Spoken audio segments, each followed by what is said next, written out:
দক্ষিণ জেলা জাতীয় যক্ষ্মা নির্মূলীকরণের 21 দিনের অভিযান সারা দেশের সাথে শনিবার থেকে শুরু হয়েছে দক্ষিণ জেলায়। শনিবার সকাল 11:30টা নাগাদ দক্ষিণ জেলার মুখ্য স্বাস্থ্য আধিকারিকের কার্যালয়ের কনফারেন্স হলে প্রদীপ প্রজ্বলন করে যক্ষ্মা শনাক্তকরণের 21 দিনের যে কর্মসূচি তার সূচনা করা হয়। যক্ষ্মা নির্মূলীকরণের কর্মসূচি চলবে 7 ডিসেম্বর থেকে 27 মার্চ 2025 পর্যন্ত। এই 21 দিন ধরে আশাকর্মী সহ স্বাস্থ্য দপ্তরের কর্মীরা বাড়ি বাড়ি গিয়ে যক্ষ্মা রোগীদের চিহ্নিত করবে। যক্ষ্মা রোগীদের পুষ্টিকর আহার প্রদানের জন্য 2018 সাল থেকে 500 টাকা করে দেয়া হতো, বর্তমানে তা বাড়িয়ে 1000 টাকা করা হয়। তাছাড়া পুষ্টিকর খাবার রোগীদের চিকিৎসা চলাকালীন সময়ে প্রদান করা হচ্ছে। আজ থেকে রাজ্যের 5টি জেলাকে নিয়ে এই 100 দিনের যক্ষ্মা নির্মূলীকরণের ক্যাম্পেইন শুরু হয়েছে। যক্ষ্মা মুক্ত পঞ্চায়েত গড়ার লক্ষ্যে 2023 সালে দক্ষিণ জেলার পঞ্চায়েতগুলিকে যক্ষ্মা মুক্ত পঞ্চায়েত হিসেবে শংসাপত্র প্রদান করা হয়েছে। 2024 সালে লক্ষ্যমাত্রা বাড়ানোর কাজ চলছে। এই কর্মসূচিকে প্রত্যেকটি পঞ্চায়েতে আশাকর্মীরা বাড়িতে বাড়িতে গিয়ে শনাক্তকরণের কাজ করবেন। বর্তমানে দক্ষিণ জেলায় 4,82,548 জনসংখ্যার মধ্যে 138 জন যক্ষ্মা রোগীদের চিকিৎসা চলছে।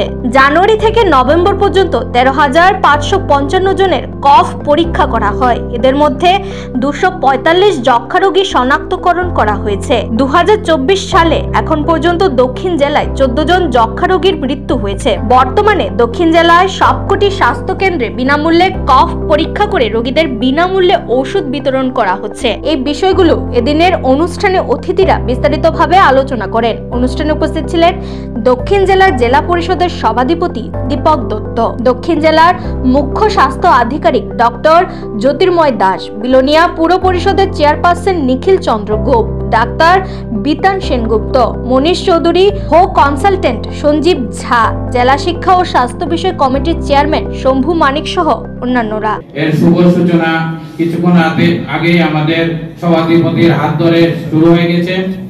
আমরা 100 দিনের কর্মসূচি নিয়েছি সারা ভারতবর্ষের কিছু কিছু সিলেক্টেড ডিস্ট্রিক্ট, 347টা ডিস্ট্রিক্ট যেখানে টিবির কারণে মৃত্যু বেশি হয়, মিনিমাম 3.6 পার 100, অথবা মানে 4টার বেশি টিবি পেশেন্টের পজিটিভ কেস 100টার মধ্যে 4টা পেশেন্টের মৃত্যু হয়েছে। সেই সব ডিস্ট্রিক্টকে সিলেক্ট করে আমাদের ত্রিপুরা রাজ্যে 5টি ডিস্ট্রিক্ট সিলেক্ট হয়েছে, যেখানে আমরা 100 দিনের জন্য একটা স্ক্রিনিং ক্যাম্প করব।